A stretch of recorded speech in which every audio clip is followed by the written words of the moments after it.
കോട്ടപ്പുറത്തുള്ള മലങ്കര ക്രിസ്തീയ സഭയോടുണ്ടായിരിക്കുന്ന ബന്ധത്തിൽ നടത്തപ്പെടുന്ന സുവിശേഷ പരസ്യ പ്രചാരണ യോഗങ്ങളുടെ ഭാഗമായിട്ടാണ് ഞങ്ങൾ നിങ്ങളുടെ ദേശത്ത് നിങ്ങളുടെ അടുക്കൽ കടന്നു വരുവാനായിട്ട് ഇടയായി തീർന്നിട്ടുള്ളത്. ഭവനങ്ങൾ സഞ്ചരിച്ച് വിതരണം ചെയ്തും ആളാന്തരിയായി കർത്താവിന്റെ സ്നേഹത്തെക്കുറിച്ച് അറിയിച്ചും ഈ ഉച്ചഭാഷയിലൂടെ കേൾക്കാവുന്നതിന്റെ പരമാവധി ആളുകൾ കേൾക്കട്ടെ എന്ന് കരുതി ദൈവത്തിന്റെ മാറ്റമില്ലാത്തതായ വചനം വിളിച്ചു പറഞ്ഞുകൊണ്ട് ഞങ്ങൾ സഞ്ചരിച്ചുകൊണ്ടേ ഇരിക്കുകയാണ്. ഇത് ഇന്നൊരു ദിവസത്തെ മാത്രം ഒരു പ്രോഗ്രാമല്ല. ഞങ്ങളുടെ ജീവിതത്തിൽ കർത്താവ് തരുന്നതായ എല്ലാ അവസരങ്ങളിലും സമയങ്ങളിലും ഞങ്ങൾ ഈ ദൗത്യം ഏറ്റെടുത്ത് ചെയ്തുകൊണ്ടിരിക്കുന്നു.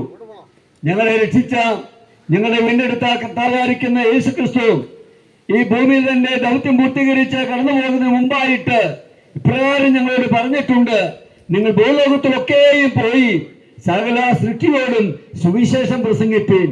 വിശ്വസിക്കുകയും സ്നാനങ്ങൾക്ക് ചെയ്യുന്നവൻ രക്ഷിക്കപ്പെടും, വിശ്വസിക്കാത്തവൻ ശിക്ഷാവിധിയിൽ അകപ്പെടും.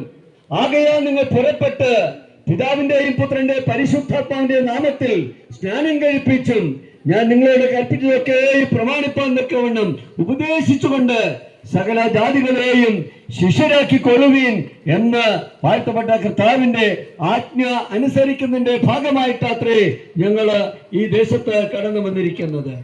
പ്രിയമുള്ളവരെ, നിങ്ങളോട് സംസാരിക്കുന്ന ഞാൻ ഉൾപ്പെടെ ഈ ടീമിലായിരിക്കുന്ന ഞങ്ങൾ എല്ലാ സഹോദരങ്ങളും തന്നെ ഒരു കാലത്ത് പാപത്തെ പച്ചവെള്ളം പോലെ വലിച്ച് കുടിച്ച് ഈ ലോകത്തിൽ ലഭ്യമാകുന്ന എല്ലാ സുഖ സൗകര്യങ്ങളും അന്വേഷിച്ചും അനുഭവിച്ചും അതിനുവേണ്ടി സമയവും പണവും എല്ലാം മുടക്കിയും ഞങ്ങൾ ജീവിച്ചിരുന്നവരാണ്.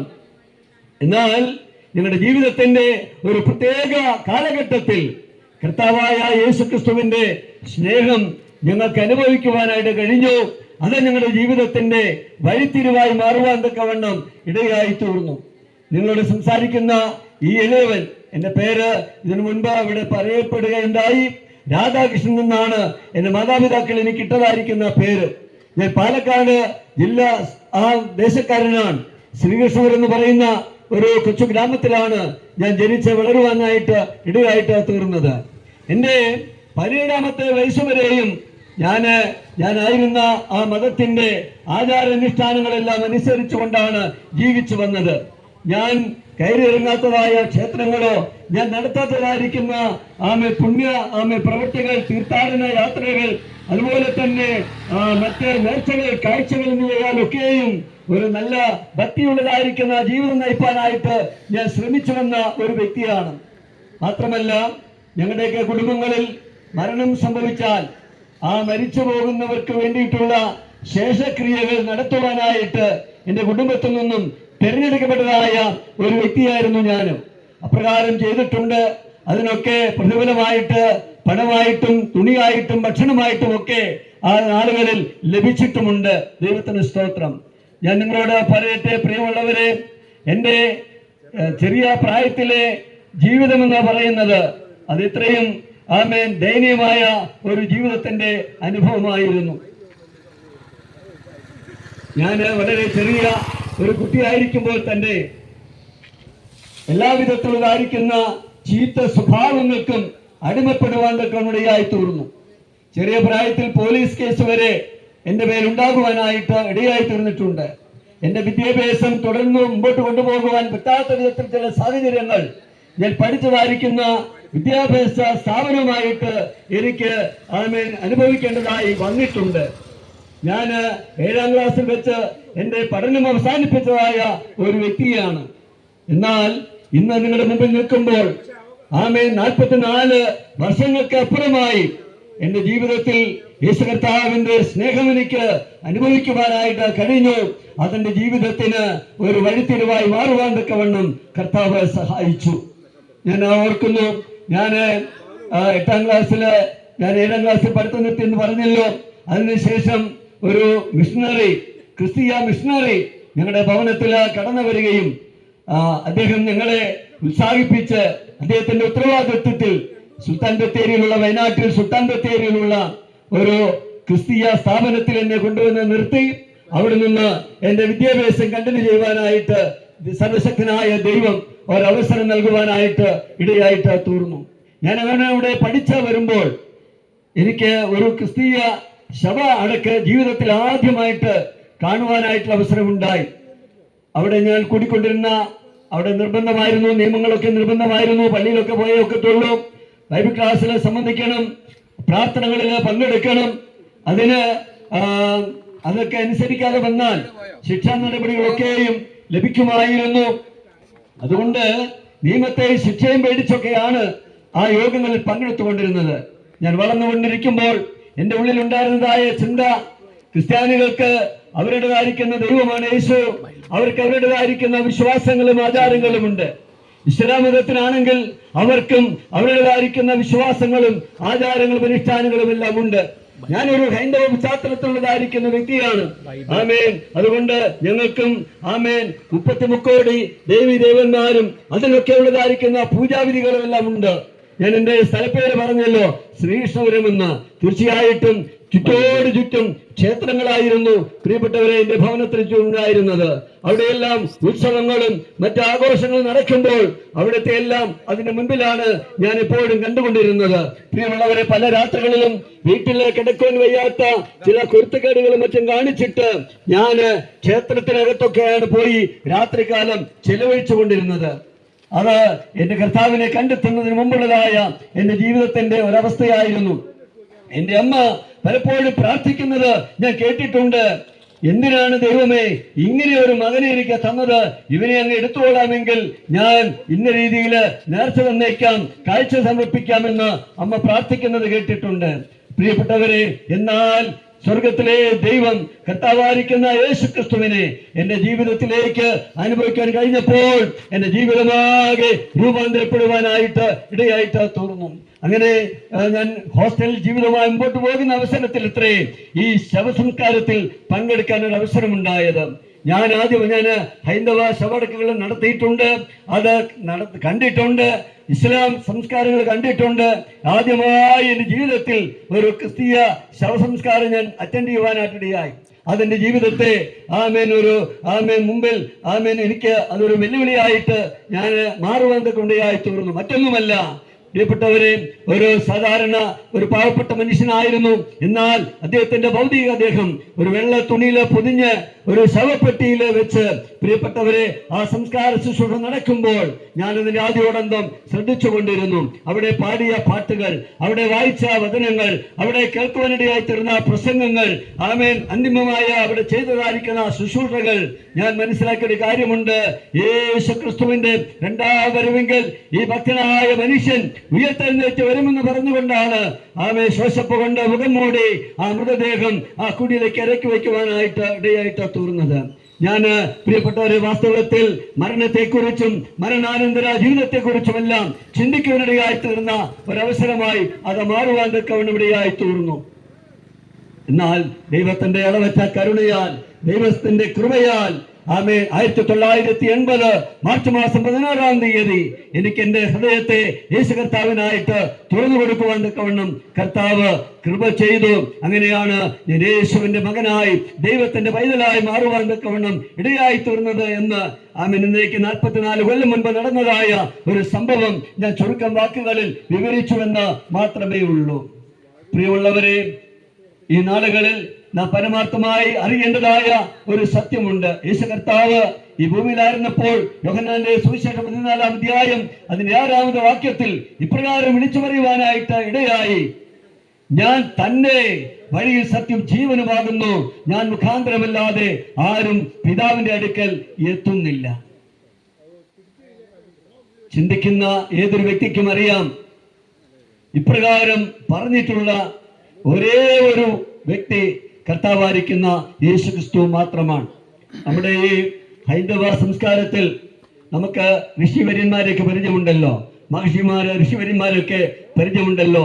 നമ്മള് പുരാണങ്ങളും ഇതിഹാസങ്ങളും വേദങ്ങളും വേദോപനിഷത്തുകളും എല്ലാം പൊതുവെ നമ്മൾ കേൾക്കുകയും അതൊക്കെ ചെയ്യുന്നതായിട്ടുള്ള രീതികളൊക്കെ നമ്മുടെ ഭാരത സംസ്കാരത്തിൽ ഈസ്റ്റേൺ മതങ്ങളോടുള്ള ബന്ധത്തിൽ നമുക്ക് കാണുവാനായിട്ട് സാധിക്കുമല്ലോ. അവിടെ ഈ മഹർഷി വര്യന്മാർ പ്രാർത്ഥിച്ചു കൊണ്ടിരുന്ന ഒരു പ്രാർത്ഥന. ഇന്നും ആ പ്രാർത്ഥന അപങ്കുരം പല ദേശങ്ങളിൽ തുടരുന്നത് കേൾക്കുവാനായിട്ട് കാണുവാനായിട്ട് കഴിഞ്ഞിട്ടുണ്ട്.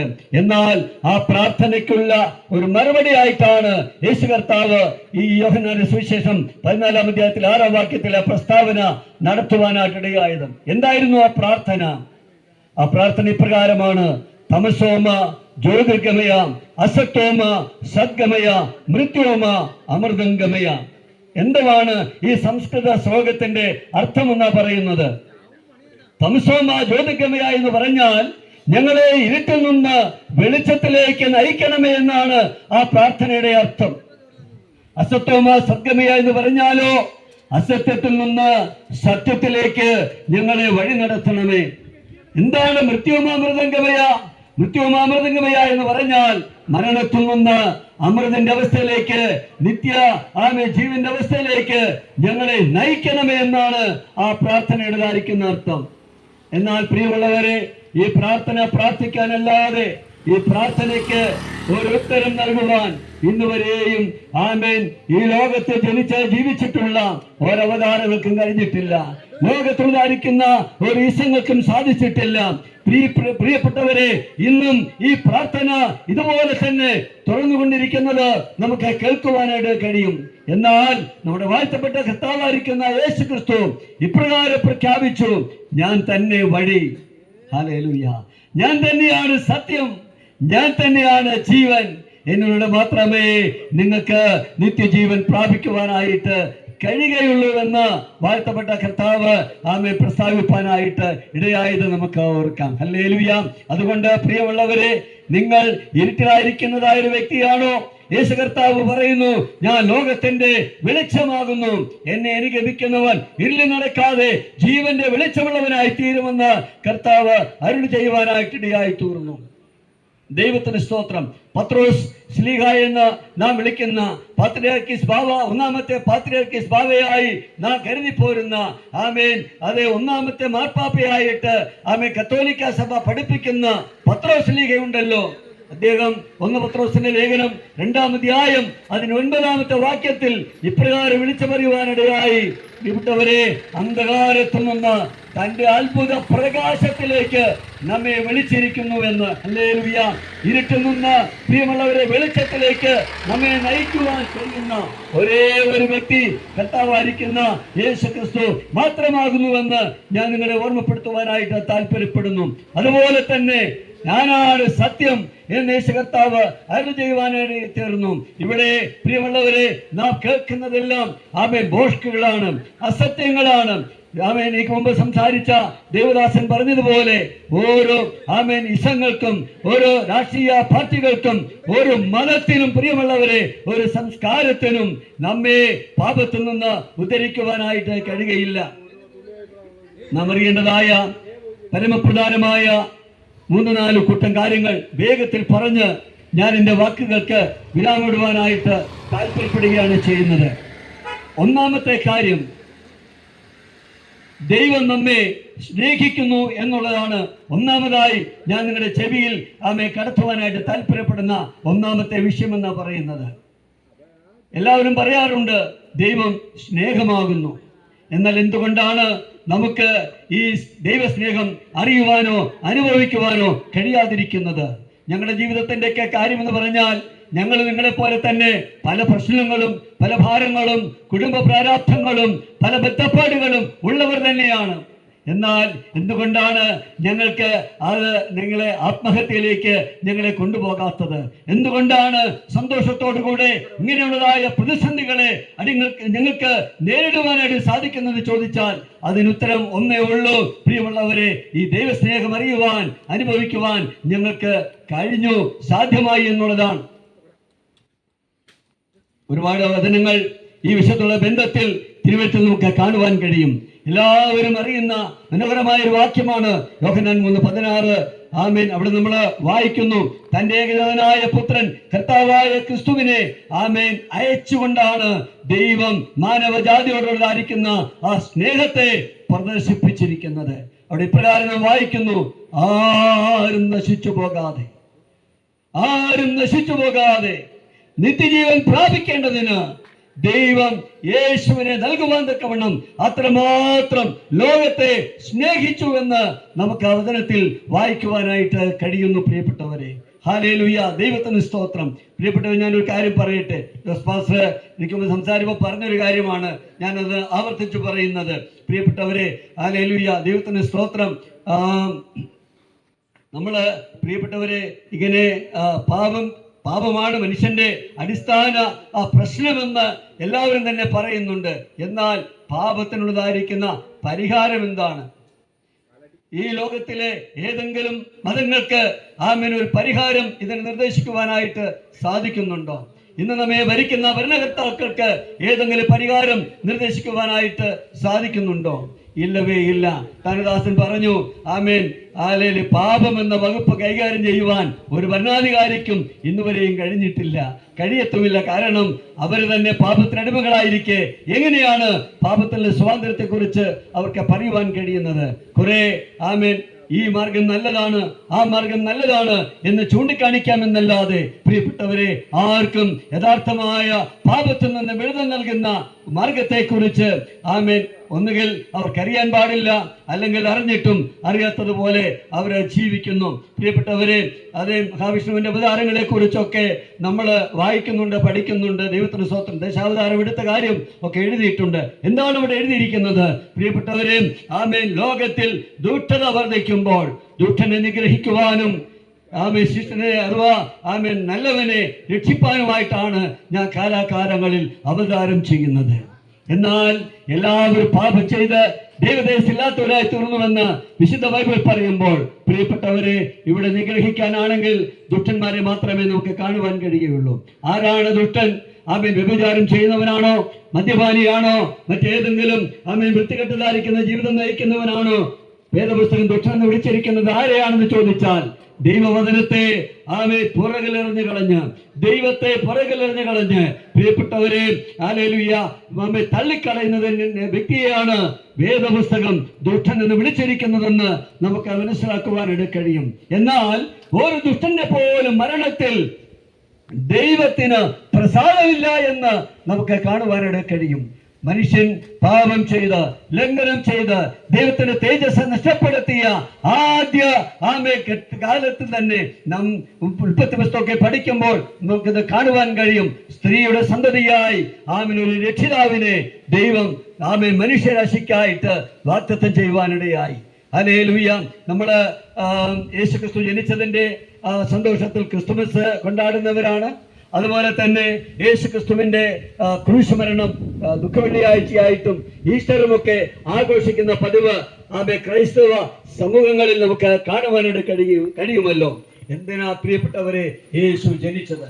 എന്തുകൊണ്ട് നാം ക്രിസ്തുമസ് ആഘോഷിക്കുന്നു? ദൈവത്തിന് സ്തോത്രം. പ്രിയപ്പെട്ടവരെ, വല്ലവന്റെ വീട്ടിൽ ഒരു കുഞ്ഞ് ജനിച്ചാൽ നാം ആ വ്യക്തിയുടെ കുഞ്ഞിന്റെ ബർത്ത്ഡേ ആഘോഷിക്കാറുണ്ടോ? നക്ഷത്ര വിളക്കുകള് തൂക്കിയും മറ്റ് അലങ്കാരങ്ങള് ചെയ്തും ക്രിസ്മസ് ട്രീ വെച്ചുമൊക്കെ ക്രിസ്മസ് ആഘോഷിക്കുന്ന ആഘോഷങ്ങൾ നമ്മുടെ നാട്ടിൽ ധാരാളമായിട്ട് നടക്കുന്നത്, നമ്മളും അതിന്റെ ഭാഗമായി തീരുന്നത് ഒരു സത്യമാണല്ലോ. എന്നാൽ വാസ്തവമായി പരമാർത്ഥമായി യേശു കർത്താവിന്റെ ജനന സമയത്ത് അനന്തവിഹായസിൽ പ്രത്യക്ഷപ്പെട്ട മാലാഖമാർ, ദേവദൂതന്മാരുടെ സംഘം ഇപ്രകാരം വിളിച്ചു പറയുവാനായിട്ട് ഇടയായി: ഇതാ സകല ജനത്തിനുമുള്ള മഹാസന്തോഷം ഞാൻ നിങ്ങളെ സുവിശേഷിക്കുന്നു. എന്താണത്? കർത്താവായ ക്രിസ്തു എന്ന രക്ഷിതാവ് ഇന്ന് ദാവീദിന്റെ പട്ടണത്തിൽ നിങ്ങൾക്കായി ജനിച്ചിരിക്കുന്നു. പ്രിയമുള്ളവരെ, ഹല്ലേലൂയ, നമ്മൾ അറിയേണ്ടതായ കാര്യമാണ് സകല ജനത്തിനുമുള്ള സന്തോഷം. ഈ ക്രിസ്തീയ മാർഗം എന്ന് പറയുന്നത്, യേശു കർത്താവിന്റെ വഴി എന്ന് പറയുന്നത്, പ്രിയമുള്ളവരെ, അത് ക്രിസ്ത്യാനിക്ക് മാത്രം സ്വന്തമായ ഒന്നല്ല. അത് അവിടെ പ്രത്യേകം എഴുതിയിട്ടുണ്ട്: സകല മനുഷ്യർക്കും ഉണ്ടാകുവാനായിട്ടുള്ള മഹാസന്തോഷം. തമ്പുരാൻ മനുഷ്യനെ സൃഷ്ടിച്ചപ്പോൾ അവനെ ആണും പെണ്ണുമായി മാത്രമാണ് സൃഷ്ടിച്ചത്. ഒരിക്കലും അവിടെ ജാതിയോ മതമോ ഒന്നും സൃഷ്ടിച്ചില്ല എന്ന് നമുക്ക് കാണുവാൻ കഴിയും. മനുഷ്യൻ തന്നെയാണ്. ഒരു ചലച്ചിത്രകാലമൊക്കെ ഞാൻ യേശുദാസ് കൊണ്ട് പാടി നടക്കുന്നതൊക്കെ കേട്ടിട്ടുണ്ട്. ആമേൻ. ദൈവം മനുഷ്യനെ സൃഷ്ടിച്ചു, മനുഷ്യൻ മതങ്ങളെ സൃഷ്ടിച്ചു. ഹല്ലേലൂയ. പ്രിയപ്പെട്ടവരെ, ഇന്ന് നാം മനസ്സിലാക്കണം. ദൈവത്തിന് സ്തോത്രം. ദൈവത്തിന്റെ സൃഷ്ടിയാണ് മനുഷ്യൻ. അവൻ ആണുപെണ്ണുമായിട്ട് ദൈവം സൃഷ്ടിച്ചിരിക്കുന്നു. അവൻ പാപത്തിൽ വീണപ്പോൾ അതിനുള്ളതായ പരിഹാരം ദൈവം തന്നെ ഒരുക്കുവാനിടയായി.